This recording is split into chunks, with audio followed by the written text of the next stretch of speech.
வணக்கம். கவிஞர் கனகா பாலன் அவர்களின் உன் கிளையில் என் கூடு என்ற கவிதை புத்தகத்திலிருந்து அழைப்பு மணி என்ற தலைப்பில் ஒரு கவிதை வாசிப்பது திவ்யா துரைராஜ். விளையாட்டுக்கேனும் அடித்துவிட்டு செல்லுங்களேன் யாரேனும் அந்த அழைப்பு மணியை. எத்தனை நேரம்தான் துணிகளோடும் தூண்களோடும் உரையாடி கொண்டிருப்பது.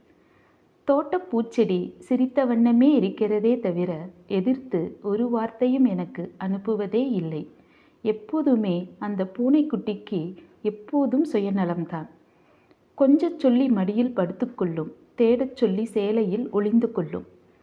வேகப்பட்டுவாடாவில் நொடி தரிசனமாகும் தபால்காரரின் உரத்த குரலும் பால்காரரின் பழகிய முகமும் நாளுக்கொரு தரம் மட்டுமே.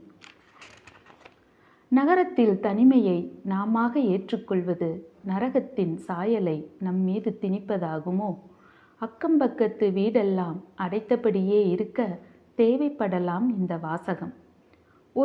ஒருவருக்கொருவர் ஒத்தாசையாக இருக்கட்டும். பேசத் தெரிந்த மனிதர்கள் சூழ்வாழ்வென்று மனம் நம்பட்டும். விளையாட்டுக்கேனும் அடித்துவிட்டு செல்லுங்களேன் யாரேனும் அந்த அழைப்பு மணியை. விளையாட்டுக்கேனும் அடித்துவிட்டு செல்லுங்களேன் யாரேனும் அந்த அழைப்பு மணியை. நன்றி.